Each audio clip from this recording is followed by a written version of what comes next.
அடிமை அரபு நாடுகளில் இருக்கக்கூடிய ஹோட்டல்களை விடுதிகளை இலக்கு வைத்து தாக்குதல்களை ஆரம்பிக்க போகும் ஈரானும் அடிமை அரபு நாடுகளில் இருக்கக்கூடிய ஹோட்டல் நிறுவனங்களுக்கு விடுதிகளுக்கு ஈரானிய இராணுவம் விடுத்திருக்கக்கூடிய இறுதி எச்சரிக்கையும் ஈரானை ஏமாற்றுவதற்காகவும் சர்வதேசத்தை ஏமாற்றுவதற்காகவும் ஈரானுக்கு எதிரான ஆச்சரிய தாக்குதல்களை மேற்கொள்வதற்காகவும் டொனால்ட் ட்ரம்ப் களமிறக்கியிருக்கக்கூடிய புதிய திட்டங்களும் 10 நாள் காலக்கெடுவும் ரஷ்யாவையும் சீனாவையும் விட யுத்த களத்தில் பலம் பொருந்திய நாடாக மாறியிருக்கக்கூடிய ஈரானும் தரைமட்டமாக்கப்பட்டிருக்கக்கூடிய 17 அமெரிக்க இராணுவ கட்டளை தளங்களும் அமெரிக்காவின் 50 வருட முதலீடுகளும் முயற்சிகளும் ஹெர்மூஸ் ஜலசந்தி வழியாக அமெரிக்கா 10 எண்ணெய் கப்பல்களை பெற்றுக் கொண்டுள்ளதா? டொனால்ட் ட்ரம்புக்கு ஈரான் பரிசுகளை வழங்கியுள்ளதா?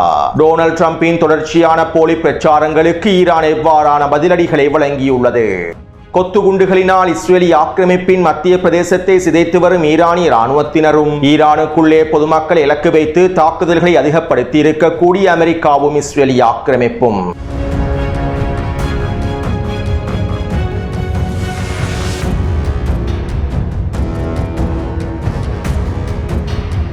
இந்த போரானது உலக பொருளாதாரத்திற்கு பேரழிவு தரக்கூடிய போராகும். 3 வாரங்கள் கடந்துள்ள நிலைமையில் இந்த போரானது மிகப்பெரிய பேரழிவை ஏற்படுத்த போகின்றது என்பதனை நாங்கள் புரிந்து கொண்டுள்ளோம். நாங்கள் அவசரமாக இந்த போரை நிறுத்த வேண்டும். இது எங்களுடைய போர் அல்ல.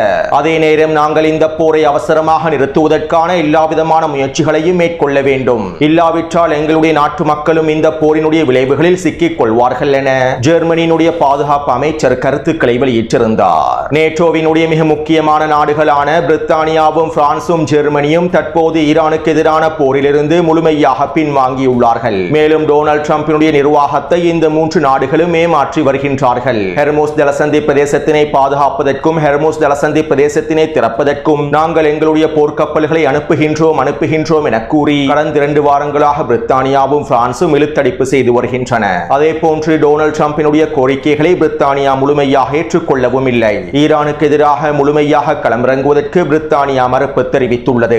ஒட்டுமொத்த நேட்டோவும் இந்த போர் எங்களுடைய போர் அல்ல.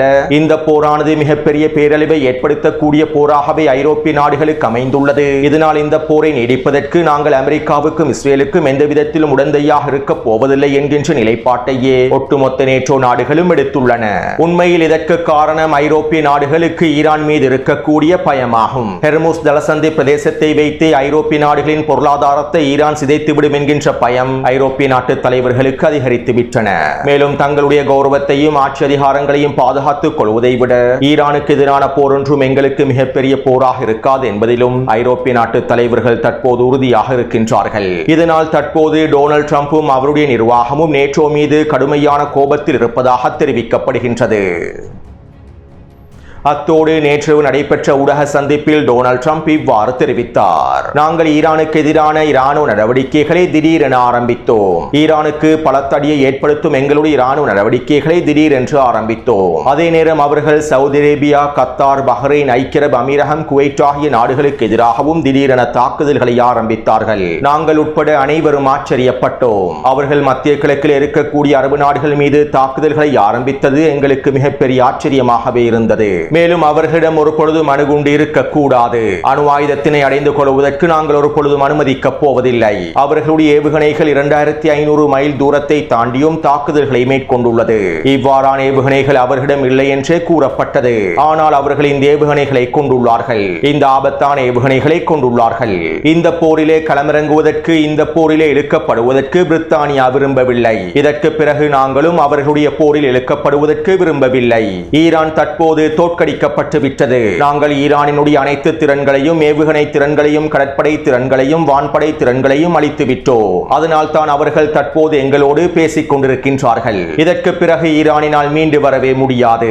அவர்களால் மீண்டு வரவே முடியாது. மீண்டு வர முடியாத வகையில் நாங்கள் அவர்களுக்கு எதிரான தாக்குதல்களை மேற்கொண்டுள்ளோம். இது நேட்டோவுக்கான ஒரு சோதனையாகும். அமெரிக்காவுக்கு நேட்டோ எவ்வாறு உதவுகின்றது என்பதனை காண்பதற்கான ஒரு சோதனையாகும். ஆனால் அவர்கள் எங்களுக்கு உதவவில்லை. மேலும் இவற்றை நாங்கள் நினைவில் கருத்தில் கொள்வோம். நாங்கள் ஒரு பொழுதும் இதனை மறக்க மாட்டோம். எண்ணெய் விலைகள் உயரும் என்பதனையும் பங்குச்சந்தை வீழ்ச்சி அடையும் என்பதனையும் நான் கணித்திருந்தேன். ஆனால் நான் நினைத்த அளவுக்கு எண்ணெய் விலை உயரவில்லை, பங்குச்சந்தை வீழ்ச்சி அடையவில்லை. மேலும் இவை அனைத்தும் தற்காலிகமானவை தான். ஈரான் முழுமையாக அளிக்கப்பட்டதும் இந்த நிலைமைகள் வளமைக்கு திரும்பிவிடும். மேலும் ஹெர்முஸ் ஜலசந்தி வழியாக நாங்கள் 10 எண்ணெய் கப்பல்களை பெற்றுக் கொண்டுள்ளோம். ஈரான் எங்களுக்கு பரிசாக 10 எண்ணெய் கப்பல்களை வழங்கியுள்ளது.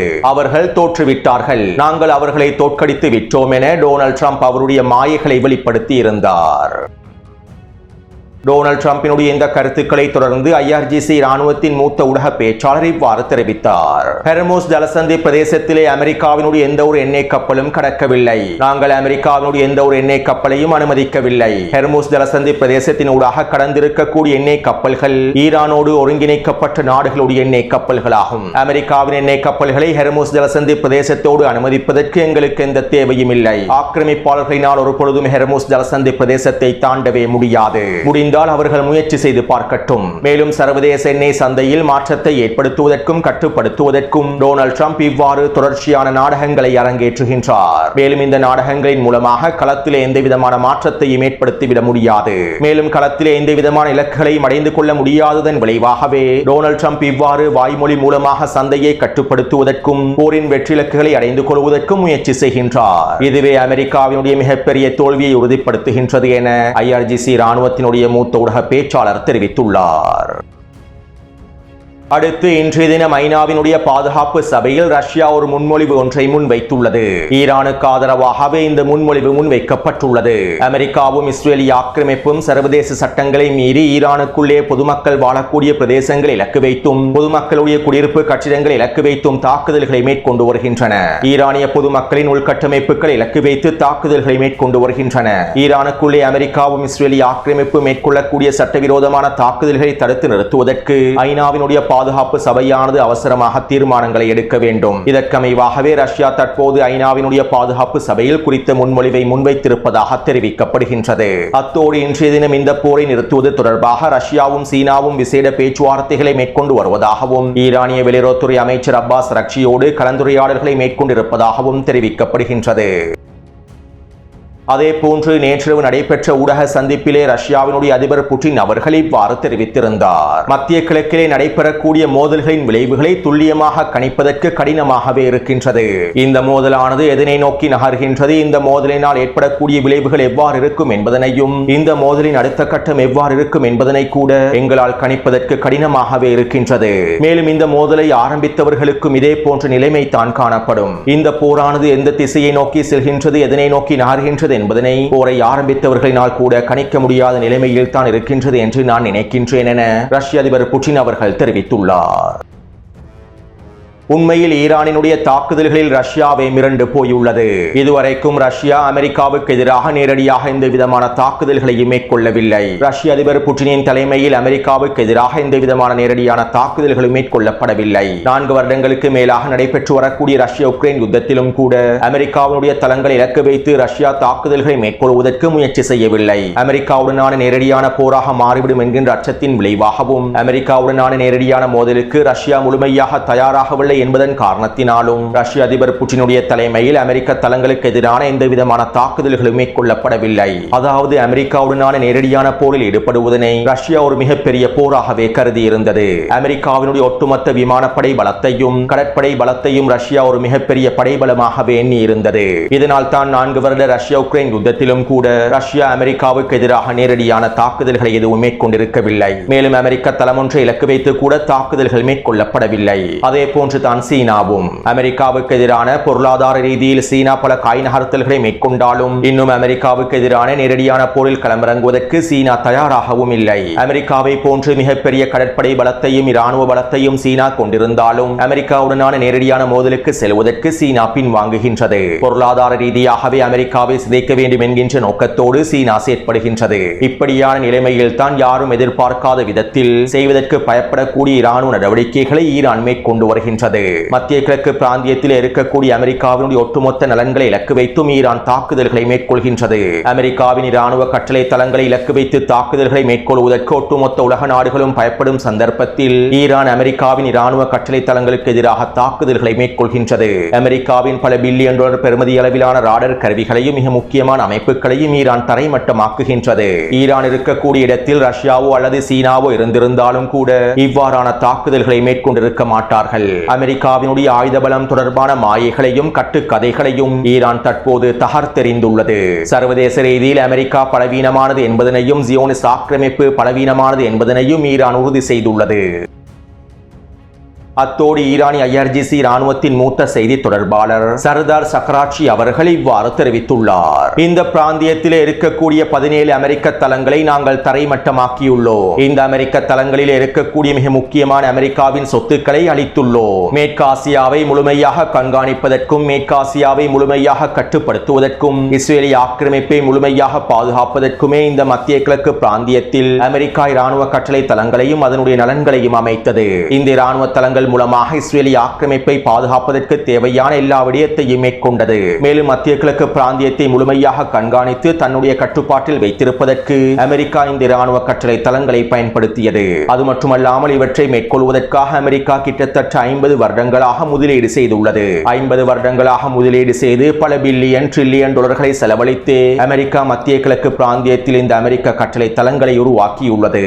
ஆனால் தற்போது நாங்கள் 3 வாரத்திற்குள்ளேயே அமெரிக்காவினுடைய இந்த கட்டளை தளங்களை தரைமட்டமாக்கிவிட்டோம். அமெரிக்காவினுடைய ராடர் கருவிகளையும் மிக முக்கியமான உளவு தளங்களையும் அளித்துவிட்டோம். 50 வருடங்களாக அமெரிக்கா மேற்கொண்ட முதலீடுகளை வெறும் 3 வாரத்திற்குள்ளேயே நாங்கள் சிதைத்து விட்டோம், அளித்து விட்டோம். இவ்வளவு காலமாக அமெரிக்கா சர்வதேசத்தை ஏமாற்றுவதற்காக பயன்படுத்தி வந்த அனைத்து மாயைகளையும் நாங்கள் துடைத்தெறிந்து விட்டோம். அமெரிக்கா என்பது பேப்பர் டைகர், காகித புலி என்பதனையும் உறுதி செய்து விட்டோம் என IRGC இராணுவத்தினுடைய மூத்த ஊடக பேச்சாளர் சக்கராச்சி அவர்கள் தெரிவித்துள்ளார்.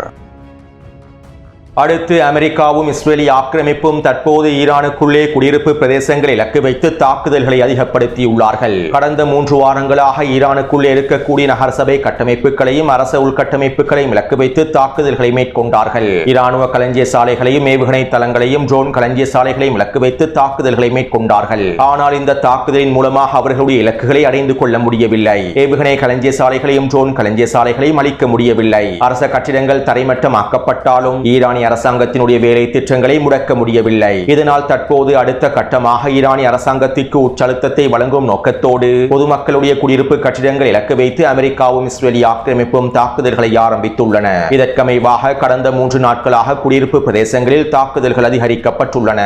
மேலும் குடியிருப்பு பிரதேசங்களிலே அமெரிக்காவும் இஸ்ரேலிய ஆக்கிரமிப்பும் சில சிறிய வெடிகுண்டுகளையும் கண்ணி வெடிகளையும் வீசி வருகின்றது. அதிகமாக பொதுமக்கள் செறிந்து வாழக்கூடிய பிரதேசங்களில் வீதிகளில் தெருக்களில் சிறிய சட்டி வடிவிலும் டின் வடிவிலும் இருக்கக்கூடிய வெடிகுண்டுகளை வீசி வருகின்றது. மேலும் இதன் மூலமாக ஈரானிய மக்களுக்கு அதிகளவான தாக்கத்தை ஏற்படுத்துவதே இவர்களுடைய நோக்கமாகும். குறிப்பாக இஸ்ஃபஹான் பிரதேசத்திலும் அதற்கு அருகாமையில் இருக்கக்கூடிய பிரதேசங்களிலுமேயே அமெரிக்காவும் இஸ்ரேலிய ஆக்கிரமிப்பும் இவ்வாறு குண்டுகளை வீசி வருகின்றன. அத்தோடு ஈரானிய களத்திலே மொசாடோடு இணைந்திருக்கக்கூடிய பல உளவாளிகள் தொடர்ச்சியாக கைது செய்யப்பட்டு வருகின்றார்கள். நேற்றிரவு மொசாட் உளவாளிகளுடைய மிக முக்கியமான தலைவர் ஒருவரை கைது செய்திருப்பதாக தெரிவிக்கப்படுகின்றது. மேலும் இந்த போர் ஆரம்பிக்கப்பட்டதிலிருந்து 150க்கும் அதிகமான மொசாட் உளவாளிகளோடு சம்பந்தப்பட்டிருக்கக்கூடிய உளவாளிகளை கைது செய்திருப்பதாக தெரிவிக்கப்படுகின்றது. அடுத்து வாய்வழியாகவும் சமூக ஊடக வலைத்தளங்களின் மூலமாகவும் ஈரானுக்கு எதிரான போலி பிரச்சாரங்களை மேற்கொண்டு வரக்கூடிய டொனால்ட் ட்ரம்ப் இன்று அதிகாலை வேளையில் ட்ரூத் சோஷியல் தளத்தில் இவ்வாறு பதிவிட்டார். ஈரானிய அரசாங்கம் எங்களிடம் கோரிக்கைகளை முன்வைத்திருந்தது. ஈரானின் மின்சார கட்டமைப்புகள் இலக்கு வைத்தும் எரிசக்தி கட்டமைப்புகள் இலக்கு வைத்தும் நாங்கள் மேற்கொள்ளக்கூடிய தாக்குதல்களை இன்னும் 10 நாட்களுக்கு தள்ளி போடுமாறு அவர்கள் கோரிக்கை விடுத்தார்கள். மேலும் இந்த கோரிக்கைகளை நான் ஏற்றுக்கொண்டுள்ளேன். ஈரானிய அரசாங்கத்திற்கு நான் இன்னும் 10 நாட்கள் காலக்கெடுவை வழங்கியுள்ளேன். வருகின்ற ஏப்ரல் 6ஆம் தேதி திங்கட்கிழமை வரையில் நான் காலக்கெடுவை வழங்கியுள்ளேன். இதற்குள்ளே பேச்சுவார்த்தைகள் முடிக்கப்பட வேண்டும் என டொனால்ட் ட்ரம்ப் ட்ரூத் சோஷியல் தளத்தில் பதிவிட்டிருந்தார். இதைத் தொடர்ந்து ஈரானினுடைய வெளியுறவுத்துறை அமைச்சகம் டொனால்ட் ட்ரம்பினுடைய கருத்துக்களுக்கு பதில்களை வழங்கியிருந்தது. ஈரான் டொனால்ட் ட்ரம்பிடம் எந்த கோரிக்கைகளையும் முன்வைக்கவில்லை. எரிசக்தி தளங்களை இலக்கு வைத்து மின்சார கட்டமைப்புகளை இலக்கு வைத்து மேற்கொள்ளக்கூடிய தாக்குதல்களை நிறுத்துமாறும் ஒத்திவைக்குமாறும் நாங்கள் கோரிக்கைகளை முன்வைக்கவில்லை. டொனால்ட் ட்ரம்பினுடைய இந்த நாடகங்களுக்கு பின்னால் இருக்கக்கூடிய சூழ்ச்சி திட்டங்கள் எங்களுக்கு நன்றாகவே தெரியும். இதற்கு பிறகு பிறகும் இவற்றை நம்புவோம் என்று நினைத்து டொனால்ட் ட்ரம்ப் இவ்வாறான போலி பிரச்சாரங்களை மேற்கொண்டு வருவது அவருடைய முட்டாள்தனத்தையே உறுதிப்படுத்துகின்றது என ஈரானிய வெளியுறவுத்துறை அமைச்சகமும் டொனால்ட் ட்ரம்பினுடைய இந்த கருத்துக்களுக்கு பதிலடிகளை வழங்கியிருந்தது. அதாவது டொனால்ட் ட்ரம்ப் ஈரானுக்கு எதிரான தாக்குதல் திட்டங்களை 10 நாட்களுக்கு ஒத்திவைத்திருப்பதாக போலி பிரச்சாரங்களை மேற்கொண்டுவிட்டு நாளைய தினமோ அல்லது அதற்குள்ளேயோ தாக்குதல்களை ஆரம்பிப்பதற்கு திட்டமிட்டுள்ளார். மேலும் வருகின்ற ஏப்ரல் 6ஆம் தேதி திங்கட்கிழமையாகும். பங்குச் சந்தைகளை முழுமையாக திறந்துவிட்டு அவர்கள் எந்தவிதமான தாக்குதல்களையும் மேற்கொள்ளப் போவதில்லை. 10 நாள் காலக்கெடுவை வழங்கியுள்ளோம் என்று கூறி ஈரானை ஏமாற்றிவிட்டு சர்வதேசத்தை ஏமாற்றிவிட்டு ஆச்சரிய தாக்குதல்களை மேற்கொள்ளும் நோக்கத்தோடுமே டொனால்ட் ட்ரம்ப் இவ்வாறான போலி பிரச்சாரங்களை முன்வைத்துள்ளார். உண்மையிலேயே இதற்கு பிறகும் டொனால்ட் ட்ரம்பினுடைய கருத்துக்களை அனைவரும் நம்புவார்கள் என்று எண்ணி டொனால்ட் ட்ரம்ப் இவ்வாறான கருத்துக்களை வெளியிடுவது அவருடைய முட்டாள்தனத்தையே குறிக்கின்றது. எனவே பெரும்பாலும் நாளைய தினம் ஈரானுக்கு எதிரான தாக்குதல்களை டொனால்ட் ட்ரம்ப் ஆரம்பிப்பார் அல்லது அடுத்த வார இறுதியில் டொனால்ட் ட்ரம்ப் ஈரானுக்கு எதிரான தாக்குதல்களை ஆரம்பிப்பார். இந்த 10 நாட்களுக்குள் எந்த தினத்தில் தாக்குதல்கள் மேற்கொள்ளப்படும் என்பதனை ஈரானுக்கு வெளிப்படுத்தாமல் இருப்பதற்காகவே ஆச்சரிய தாக்குதலாக இருக்க வேண்டும் என்பதற்காகவே இந்த பிரச்சாரங்கள் மேற்கொள்ளப்பட்டுள்ளன. அது மட்டுமல்லாமல் நாளைய தினம் ஈரானுக்கு எதிரான வித்தியாசமான தாக்குதல்கள் ஆரம்பிக்கப்படுவதற்கான வாய்ப்புகள் அதிகமாக இருப்பதாகவும் ஆச்சரிய தாக்குதல்களுக்கான வாய்ப்புகள் அதிகமாக இருப்பதாகவும் அமெரிக்க களத்திலிருந்தும் பல தகவல்கள் வெளியாகிய வண்ணம் இருக்கின்றன. அடுத்து ஈரானின் இராணுவ மத்திய கட்டளை தளமான காத்தமல் அன்பியா மத்திய கட்டளை தளம் அறிக்கை ஒன்றை வெளியிட்டிருந்தது. இந்த பிராந்தியத்தில் இருக்கக்கூடிய அமெரிக்க தளங்கள் அழிக்கப்பட்டு விட்டன, தரைமட்டமாக்கப்பட்டுள்ளன. இதனால் குறித்த அமெரிக்க கட்டளை தளங்களில் இருக்கக்கூடிய அமெரிக்க அதிகாரிகளும் சிப்பாய்களும் தளபதிகளும் தப்பியோடி ஹோட்டல்களிலும் விடுதிகளிலும் தங்கியுள்ளார்கள். ஜிசிசி நாடுகளில் இருக்கக்கூடிய மிக முக்கியமான ஹோட்டல் விடுதிகளில் இவர்கள் பதுங்கியுள்ளார்கள். இதனால் இவ்வாறு ஹோட்டல்களில் விடுதிகளில் பதுங்கியிருக்கக்கூடிய அதிகாரிகள் தொடர்பாக அமெரிக்க சிப்பாய்கள் தொடர்பான தகவல்களை பிராந்தியத்தில் இருக்க மக்கள் எங்களுக்கு அனுப்பி வையுங்கள். அது மட்டுமல்லாமல் பிராந்தியத்தில் இருக்கக்கூடிய மக்களை கேடயமாகவே அமெரிக்க இராணுவம் பயன்படுத்துகின்றது. உங்களுடைய பாதுகாப்பை அச்சத்தில் ஆழ்த்தியே அமெரிக்க அதிகாரிகள் இவ்வாறு பதுங்கியிருந்துள்ளார்கள். இதனால் உங்களுடைய பாதுகாப்பை உறுதி செய்வதற்காக ஹோட்டல்களில் விடுதிகளில் பதுங்கியிருக்கக்கூடிய அமெரிக்க அதிகாரிகளை வெளியேற்றுவதற்கான உச்ச அழுத்தங்களை உங்களுடைய ஆட்சியாளர்களுக்கு வழங்குங்கள். மேலும் நாங்கள் ஹோட்டல்களில் பதுங்கியிருக்கக்கூடிய அமெரிக்க அதிகாரிகளையும் சிப்பாய்களையும் வேட்டையாடத்தான் போகின்றோம் என காத்தமல் அன்பியா தலைமையகம் அறிவித்துள்ளது.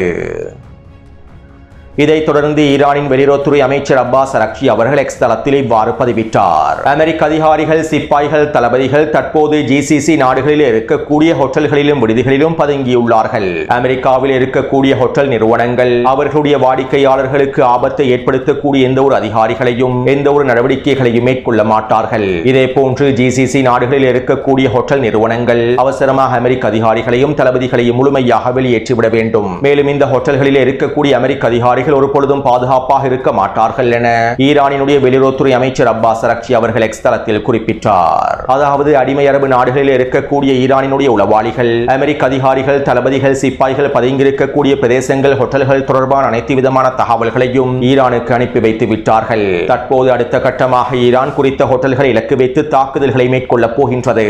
இந்த ஹோட்டல்களிலே பதுங்கியிருக்கக்கூடிய அமெரிக்க அதிகாரிகளையும் சிப்பாய்களையும் இலக்கு வைத்து தாக்குதல்களை மேற்கொள்ளப் போகின்றது. இதனாலேயே தற்போது ஹோட்டல் நிறுவனங்கள் இறுதி எச்சரிக்கைகள் வழங்கப்பட்டுள்ளன. அமெரிக்க அதிகாரிகளையும் சிப்பாய்களையும் வேட்டையாடக்கூடிய அடுத்த கட்ட தாக்குதல்களை ஈரான் ஆரம்பிக்கப் போகின்றது. அடுத்து ஈரான் இஸ்ரேலிய ஆக்கிரமிப்பின் மத்திய பிரதேசத்தை இலக்கு வைத்தும் ஹைஃபா பிரதேசத்தை இலக்கு வைத்தும் வீரியமான கொத்துகுண்டு தாக்குதல்களை மேற்கொண்டு வருகின்றது. இந்த தாக்குதலிலே இஸ்ரேலிய ஆக்கிரமிப்பின் மத்திய பிரதேசத்தில் 6 வெடிப்புகள் பதிவாகியுள்ளன. 4க்கும் அதிகமான கட்டிடங்கள் சிதைக்கப்பட்டுள்ளன. மேலும் குறித்த பிரதேசத்தில் இருக்கக்கூடிய இஸ்ரேலிய ஆக்கிரமிப்பின் உளவு பிரிவோடு சம்பந்தப்பட்டிருக்கக்கூடிய முக்கியமான கட்டிடம் ஒன்று அளிக்கப்பட்டுள்ளது. இவை தொடர்பான தகவல்களை இஸ்ரேலிய ஆக்கிரமிப்பு முழுமையாக மூடி மறைத்து விட்டது. அதே போன்று இன்று அதிகாலை வேளையிலும் குறித்த பிரதேசத்திலே தொடர்ச்சியான தாக்குதல்கள் மேற்கொள்ளப்பட்டிருந்தன. எனவே இந்த காணொலி தொடர்பான கருத்துக்களை பதிவிடுங்கள். தொடர்ந்து என்னுடன் இணைந்திருங்கள். அடுத்த காணொலியை விரைவாக பதிவிடுகின்றேன். நன்றி, வணக்கம்.